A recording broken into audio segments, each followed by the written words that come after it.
जय माता दी आप सभी को। शरीर में कंपन होना, चक्कर आना, उबासी आना और डकार आना, आंखें लाल हो जाना, सिर भारी लगना, कंधे भारी लगना, कमर में दर्द लगना, इसके अलावा बेचैनी होना, घबराहट होना, पूजा पर बैठते ही आंखों से आंसू का निकलना और शरीर में हाथ पैरों में कंपन होना, झंझनाहट होना, ये सब चीज़ें आपके साथ में क्यों होती हैं और आप कैसे इन चीज़ों को शांत कर सकते हो। जब कोई व्यक्ति पूजा पाठ करनी शुरू करता है, चाहे वो देवी की करे या फिर देवता की करे,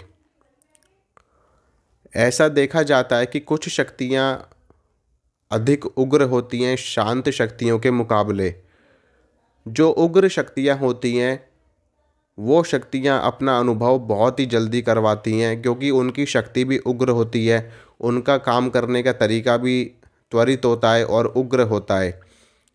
उदाहरण के तौर पर अगर आप माता काली के भक्त हैं या माता काली को मानते हैं और आप माता काली की पूजा करते हैं, तो अन्य देवताओं की तुलना में, अन्य देवियों की तुलना में माता काली की पूजा, उनकी साधना, उनका जप और उनका तप अधिक उग्र होता है और तुरंत कार्य करने वाला होता है।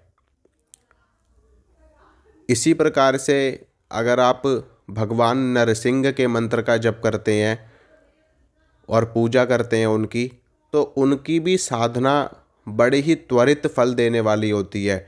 आज आपने साधना करी, कल के कल आपको उसका रिजल्ट मिल जाएगा। इसी प्रकार से हनुमान जी की साधना, हनुमान जी की शक्ति बड़ी ही उग्र है, क्योंकि हनुमान जी रुद्रावतार हैं, रुद्रदेव के अंश हैं, भगवान शिव के अंश हैं। भगवान शिव शांत भी हैं और उग्र भी हैं, और हनुमान जी उग्र देवता हैं, यानी कि तुरंत प्रसन्न होने वाले हैं, तुरंत क्रोधित होने वाले हैं। हनुमान जी की साधना, जप और तप अगर आप करते हैं तो उसका प्रभाव भी तुरंत आपको दिखाई देता है। जब आप किसी पूजा को करना शुरू कर देते हो, किसी मंत्र को जपना शुरू कर देते हो, विशेषकर उग्र देवी देवताओं की, तो उस साधना के फल स्वरूप वो शक्ति आपको अपना अनुभव करवाना शुरू कर देती है। कई बार ऐसा देखने में आया है कि कुछ लोगों को शक्तियाँ बहुत जल्दी दिखाई देना शुरू हो जाती हैं।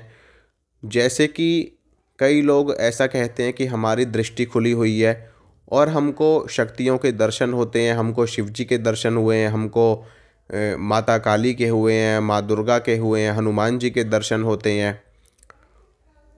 तो कहीं लोगों को उनके ऊपर सवारी के बारे में देखा गया, सवारी आ जाती है लोगों के ऊपर, लोग खेलना शुरू कर देते हैं और लोग कहते हैं माता काली की सवारी आ गई, माँ दुर्गा की सवारी आ गई, हनुमान जी की सवारी आ गई। तो कहीं लोगों को सिर्फ शरीर में झंझनाहट महसूस होती है, उबासियाँ आती हैं और हाथ पैर कांपने लगते हैं, सिर में उनको घुमेरी आती है, चक्कर से उनको महसूस होते हैं। तो हर शक्ति के अलग अलग लक्षण होते हैं, अलग अलग तरीके होते हैं शरीर में आने के, और अलग अलग कार्य करने के तरीके होते हैं। अगर आप महसूस करोगे कि अगर आपके साथ में कोई शक्ति चल रही है, तो जैसे ही आप पूजा पर बैठोगे या आप किसी मंत्र का जाप करोगे, तो आपको तुरंत आभास हो जाएगा कि हम जिस शक्ति की आराधना कर रहे हैं वो शक्ति हमारे पास आ चुकी है। क्योंकि हर शक्ति का अपना एक प्रभाव होता है। जैसा कि मैंने आपको बताया कि कुछ शक्तियाँ शरीर पर आकर के खेलती हैं, तो जैसे ही आप पूजा करने बैठते हो तो आपके हाथों में, आपके सिर में, आपके कंधों में, आपकी कुंडलिनी शक्ति में वाइब्रेशन होनी शुरू हो जाती है। वास्तव में अगर मैं आपको बताऊं कि शक्ति शरीर में नहीं आती है, शक्ति आपकी जो कुंडलिनी शक्ति है, जो आपकी ऊर्जा है, जो आपके शरीर में 7 चक्र हैं, और जो आपके हाथों में, पैरों में, हर जगह जो ऊर्जा के चक्र हैं, उन ऊर्जा के चक्रों में शक्ति का प्रवाह बढ़ जाता है, जिसकी वजह से वो चक्र संतुलित हो जाते हैं और कुछ चक्र उसमें से असंतुलित हो जाते हैं, जिसकी वजह से आपको ऐसा महसूस होता है।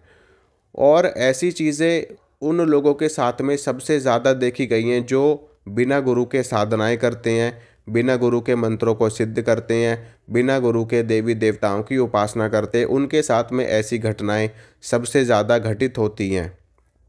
इसलिए कोई भी साधना करिए, कोई भी चीज़ सिद्ध करिए, बिना गुरु के मत करिए। अगर आपको कोई योग्य गुरु नहीं मिल पा रहे हैं तो आप अपने इष्ट को ही अपना गुरु बना लीजिए, ताकि उनकी ऊर्जा एक संतुलन के साथ में आपको प्राप्त हो। क्योंकि देवी देवताओं की जो ऊर्जा होती है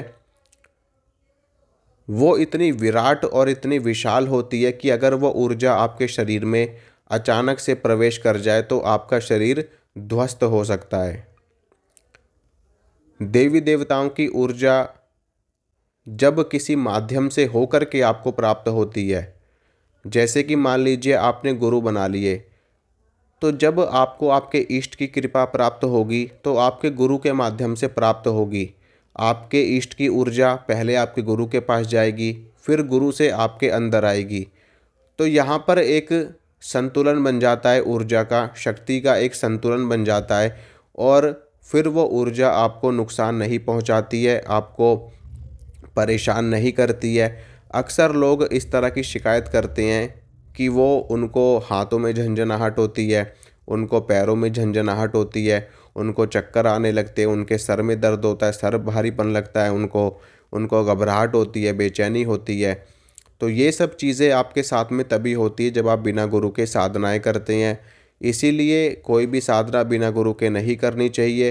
अगर कोई योग्य गुरु नहीं मिल पा रहे हैं तो देवी देवताओं को ही अपना गुरु बना लीजिए, उसके बाद में साधना करिए। और अगर आपको कोई योग्य गुरु मिल रहे हैं, आपके गुरु सच्चे हैं, तो आप निश्चित रूप से उनका मार्गदर्शन लेकर के आप साधना कर सकते हैं। अगर आप इन चीज़ों से परेशान हो रहे हैं, आपको दिक्कत हो रही है, समस्या हो रही है, तो इसका मैं आपको एक समाधान बता देता हूँ। सबसे पहला समाधान तो ये है कि जो आप साधना कर रहे हैं उसको आप तुरंत बंद कर दीजिए। अगर आपको पूजा पाठ करने से, साधना करने से, मंत्र जाप करने से ऐसा हो रहा है तो अपनी साधनाओं को, अपनी पूजा पाठ को आप तुरंत बंद कर दीजिए और जितनी संख्या में आप उस पूजा को कर रहे हो उसको कम कर दीजिए। अगर मान लीजिए आपकी रोज़ के आप 10 माला जप रहे हो तो सिर्फ़ और सिर्फ 108 बार ही मंत्र का जाप करिए प्रतिदिन, इससे ज़्यादा जाप ना करें। क्योंकि अधिक पूजा करने से, अधिक मंत्र जाप करने से अधिक ऊर्जा प्राप्त होती है और अधिक ऊर्जा जब आपको प्राप्त होने लगती है और आपका शरीर उस ऊर्जा को झेलने लायक नहीं होता है, आपकी कुंडलिनी शक्ति, आपके ऊर्जा चक्र उस ब्रह्मांडीय ऊर्जा को, देवी देवताओं की ऊर्जा को झेलने लायक नहीं होता है, तो आपके साथ में ये सारी घटनाएं घटित होनी शुरू हो जाती हैं। इसीलिए अपनी पूजा को कम कर दीजिए या फिर अपनी पूजा को बंद कर दीजिए। और उसके बाद में जब आप किसी योग्य गुरु से आपको दीक्षा प्राप्त हो जाए या आप देवी देवताओं को अपना गुरु बना लें, उसके बाद में ही आपको साधना करनी है और धीरे धीरे करके आपको मंत्रों का जाप बढ़ाना है, धीरे धीरे करके अपनी पूजा को बढ़ाना है, ताकि आपके ऊर्जा चक्र, आपकी कुंडलिनी शक्ति उस ऊर्जा को सरलता से झेल सकें। तो अगर आपको ये वीडियो अच्छा लगता है, वीडियो को लाइक करना, वीडियो को शेयर करना, और अगर आप इस चैनल पर नए हैं, पहली बार वीडियो देख रहे हैं, चैनल को ज़रूर सब्सक्राइब करें, साथ में जो बेल आइकन है उसको भी ज़रूर दबाएं। मिलूंगा मैं आप सभी से अगली वीडियो में। जय माता रानी की।